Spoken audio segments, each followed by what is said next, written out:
भाई, मेरे छोटे भाई गुरुजी, जिनको मैं गुरुजी कहता हूँ।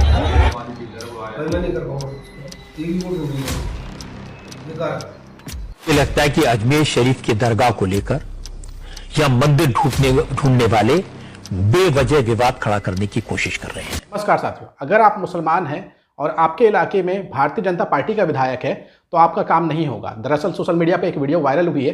क्या खबरें आ रही हैं वो हम आपको इस वीडियो में बताएंगे। इसके साथ हम आपको बताएंगे बागेश्वर धाम के धीरेन्द्र शास्त्री के साथ नजर आ रहे हैं अभिनेता संजय दत्त। क्या अपडेट आ रही है वो हम आपको इस वीडियो में बताएंगे। इसके साथ ही अजमेर शरीफ दरगाह पर जो हिंदू मंदिर होने का दावा थोपा गया है उसको लेकर के भी प्रदर्शन हुआ है। इसके अलावा कुछ और छोटी बड़ी खबरें हैं जो हम आपको इस वीडियो में बताएंगे। तो आपसे गुजारिश है कि आप इस वीडियो को आखिर तक जरूर देखिएगा। साथियों, सबसे पहले हम बात करेंगे कि अगर आप मुसलमान हैं और आप भारत में रह रहे हैं तो आज के माहौल में मुसलमान होना कितना कठिन है वो आप आने वाले घटनाक्रम को देख के समझ जाएंगे। दरअसल सोशल मीडिया पर एक वीडियो वायरल हो रहा है जिसमें एक भारतीय जनता पार्टी के विधायक देखे जा सकते हैं और उनके पास अपने इलाके की समस्या लेकर के, अपनी निजी समस्या लेकर के एक मुस्लिम व्यक्ति जाता है और अपने इलाके के भारतीय जनता पार्टी के विधायक को बताता है कि हमारी ये समस्या है। जिस पर भारतीय जनता पार्टी के विधायक पहले तो उसका नाम पूछते हैं और नाम पूछने के बाद जब उनको पता चल जाता है कि ये मुसलमान है तब वो बोलते हैं कि हम आपका काम नहीं कर पाएंगे क्योंकि मुसलमान हमें वोट नहीं देते हैं। हम चाहते हैं वायरल हो रहे इस वीडियो को पहले आप देख ले, फिर हम आगे बात करेंगे। राशन डीलर तुम कौन लोग हो? नाम क्या है? नाम एक फजरू हाँ और एक माजिद। भाई बात किसकी शिकायत करनी है? फजरू कराती है, फजरू की। तुम दोनों, वो दूसरा कौन है? दूसरा माजिद डीलर वो आया। भाई मैं नहीं कर पाऊंगा, एक भी वोट नहीं मिलेगा उनसे, बेकार। बहुत बड़े वो काजू पिस्ता बादाम बहुत खिलाए और वोट देना नहीं कर पाऊंगा। वैसे मेरे बारे में सभी जाने तो मैं अच्छी सोचकार नहीं हूँ। तो आपने ये वीडियो देखा जिसमें आप साफ साफ देख पा रहे हैं जो मेन चेयर पे बैठे हैं वो भारतीय जनता पार्टी के विधायक हैं और वो अपने इलाके के एक रहवासी से पहले उसका नाम पूछते हैं और जब वो अपना नाम फजलू बताता है यानी कि मुसलमान है वो, तो फिर वो कहते हैं कि हम आपका काम नहीं कर पाएंगे, आपको बहुत काजू बादाम पिस्ता खिलाया है, आपके इलाके से हमें वोट नहीं मिलता है इसलिए हम आपका काम नहीं कर पाएंगे। वहीं दूसरी तरफ भारतीय जनता पार्टी का ये कहना है कि मुसलमानों को हमें वोट मिलता है, चाहे वो 2014 रहा हो, चाहे 2019 की लोकसभा जीत रही हो। उत्तर प्रदेश में जो विधानसभा चुनाव हुए थे उसमें भी भारतीय जनता पार्टी का ऑफिशियली कहना है कि मुसलमानों का वोट हमें मिलता है। और अभी तो ताज़ा एग्जाम्पल है कुंदरकी विधानसभा क्षेत्र का, जहां पर 65% से ज़्यादा मुस्लिम आबादी है और वहां पर भारतीय जनता पार्टी के उम्मीदवार चुनाव जीत करके आए हैं और छोटी मोटी जीतें बड़ी जीत दर्ज की है। उसके बाद भी भारतीय जनता पार्टी ये दावा ठोकती है कि उनको मुसलमानों को वोट नहीं मिला है। कुंदरकी विधानसभा में क्या हुआ है आप अपनी स्क्रीन पे देखिए। उत्तर प्रदेश के कुंदरकी विधानसभा सीट से जीत करके आए हैं रामवीर सिंह जो कि भारतीय जनता पार्टी के उम्मीदवार है और इनको कुल वोट मिला 1,70,371।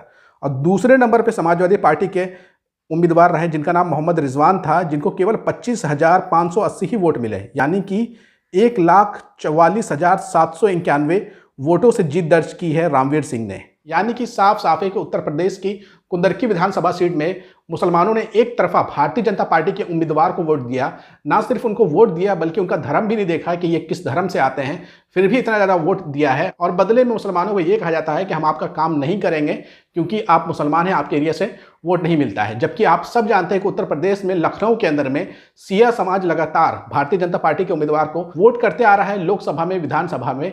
उसके बाद भी मुसलमानों के ऊपर यह आरोप लगता है कि भारतीय जनता पार्टी के उम्मीदवार को वो वोट नहीं देते हैं। अगर भाजपा का रवैया ऐसे ही रहा तो जो उन्हें वोट मिलते भी हैं थोड़े बहुत मुसलमानों के, वो भी मिलना बंद हो जाएंगे। लेकिन सवाल ये उठता है कि अगर आप एक जनप्रतिनिधि हैं और सामने वाले व्यक्ति ने आपको वोट नहीं दिया है तो क्या आप उसका काम नहीं करेंगे? इस तरीके से अगर देखा जाने लगे तो जिन राज्यों में भारतीय जनता पार्टी की सरकार नहीं है तो वहां अगर वहां की जो राज्य सत्ता पर काबिज पार्टियां हैं वो बीजेपी के समर्थकों का अगर काम ना करने लगे तो यही भारतीय जनता पार्टी के लोग चीखेंगे, चिल्लाएंगे। इसके पीछे साफ साफ है कि हमारे देश में और हमारे समाज में इतना ज़्यादा नफरत बो दिया गया है कि लोग अब किसी व्यक्ति की परेशानी को परेशानी नहीं समझते हैं बल्कि उसको हिंदू और मुस्लिम के चश्मे से देखते हैं। वहीं दूसरी तरफ हमारे देश में नफरत की जो नाला बह रहा है उसमें ताज़ा डुबकी लगाया है संजय दत्त ने, जो कि सुनील दत्त के और नरगिस दत्त के बेटे हैं। सुनील दत्त और नरगिस दत्त पूरी जिंदगी देश की एकता अखंडता पे काम किया, सेकुलरिज्म का मैसेज दिया, लेकिन नए नफरती बन गए हैं संजय दत्त। दरअसल उनका सोशल मीडिया पे एक वीडियो वायरल हो रहा है जिसमें वो बागेश्वर धाम के धीरेन्द्र शास्त्री के साथ नजर आ रहे हैं। वो धीरेन्द्र शास्त्री जो आए दिन मुसलमानों के खिलाफ विवादित बयान देते रहते हैं और लोगों को हिंसा करने के लिए उतारू करते रहते हैं। उसी धीरेन्द्र शास्त्री के साथ संजय दत्त का एक वीडियो वायरल हो रहा है जिसमें संजय दत्त कह रहे हैं कि आप जो कार्य कर रहे हैं उसमें मैं आपके साथ हूं और आपका मैं इस तरीके से समर्थन करता हूं कि आपके साथ मुझे ऊपर भी चलना पड़े तो मैं चलने को तैयार हूं। ताजा ताजा नफरती बने संजय दत्त को भी आप सुन लीजिए। आप सबको मेरा बहुत बहुत नमस्कार। और मेरे भाई, मेरे छोटे भाई गुरुजी, जिनको मैं गुरुजी कहता हूँ, इनके लिए ये जो काम कर रहे हैं बहुत बड़ा काम है। और इसके अलावा अगर इन्होंने मुझे कह दिया कि संजू बाबा तुम मेरे साथ ऊपर भी चले चलो तो मैं चला जाऊंगा। गुरुजी मैं हमेशा आपके साथ हूँ और हमेशा आपके साथ रहूंगा और आपकी आज्ञा हो, आप आज्ञा कीजिए, मैं रहूंगा आपके साथ। हर हर महादेव, जय भोलेनाथ। तो आपने संजय दत्त को सुन लिया, वो अपना गुरु धीरेन्द्र शास्त्री को बता रहे हैं और धीरेन्द्र शास्त्री क्या बोलते हैं आप अपनी स्क्रीन पे देखिए। न्यूज़ 24 की ये खबर है। ये कहते हैं देश में 100 करोड़ हिंदू हैं, 1 करोड़ को सड़क पर आना चाहिए, नहीं तो आने वाले समय में वे घरों पे कब्जा कर लेंगे। यानी कि धीरेन्द्र शास्त्री हमारे देश के एक बहुत बड़े वर्ग को कह रहे हैं कि वो सड़कों पर आ जाएं, पढ़ाई लिखाई के लिए, रोजगार मांगने के लिए ना आए, बल्कि मुसलमानों के खिलाफ नफरत में सड़कों पे बाहर आ जाएं। जिसका जवाब मशहूर हिस्टोरियन अशोक कुमार पांडे ने दिया है। अशोक कुमार पांडे लिखते हैं धीरेन्द्र शास्त्री को जवाब देते हुए, 1 करोड़ से ज्यादा तो सड़क पर पहले से ही है, नौकरी की तलाश कर रहे हैं। 30 लाख बेघर हैं भारत में, करोड़ों अवैध झुग्गियों में हैं, पहले घर दिलवा दो फिर बाहर निकालना। बिल्कुल सही बात कह रहे हैं इतिहासकार अशोक कुमार पांडे कि हमारे देश के हजारों लाखों और करोड़ों की तादाद में युवा रोजगार की तलाश में परेशान हैं, पहले उनको रोजगार दिला दिया जाए। और करोड़ों ऐसे लोग हैं जिनके सर पे छत नहीं है, उनको पहले आप घर दिलवा दें, फिर उसके बाद आप हिंदू मुस्लिम के बीच में बंटवारा करने की कोशिश करिएगा। लेकिन बागेश्वर धाम वाले धीरेन्द्र शास्त्री इन सब मुद्दों पर नहीं बोलते हैं। उनको देश में बेरोजगारी बिल्कुल भी नजर नहीं आती है, युवाओं की परेशानी बिल्कुल नजर नहीं आती है। केवल और केवल समाज में बंटवारा करना चाहते हैं और वो गुरुजी बन गए हैं संजय दत्त का, क्योंकि संजय दत्त ने उनको अपना गुरुजी मान लिया है। इसके साथ ही रजत शर्मा का एक वीडियो फिर से वायरल हो रहा है, जो कि अजमेर शरीफ दरगाह के ऊपर दावा किया गया है मंदिर को लेकर के। उस पर वो अपना पक्ष रखते हुए नजर आ रहे हैं और पहली बार गोदी मीडिया थोड़ा सा सही बात करते हुए दिख रहा है। रजत शर्मा गोदी मीडिया के एक बहुत बड़े एंकर हैं और हमेशा वो देश में नफरत फैलाने वाले कई शोज कर चुके हैं, लेकिन यहाँ पर जो वो बातें कह रहे हैं यकीनन आपको सुनना चाहिए। रजत शर्मा क्या कह रहे हैं आप सुन लीजिए। मुझे लगता है कि अजमेर शरीफ की दरगाह को लेकर या मंदिर ढूंढने वाले बेवजह विवाद खड़ा करने की कोशिश कर रहे हैं। ऐसे लोगों को कम से कम आरएसएस प्रमुख मोहन भागवत की बात याद रखनी चाहिए। मोहन भागवत ने कहा था कि हर मंदिर में शिवलिंग ढूंढने की कोशिश नहीं करनी चाहिए, यह गलत है। वैसे भी ख्वाजा मोइनुद्दीन चिश्ती की दरगाह पर हिंदू और मुसलमान दोनों जाते हैं, सब धर्मों के लोग जाते हैं। दरगाह में करोड़ों लोगों की आस्था है।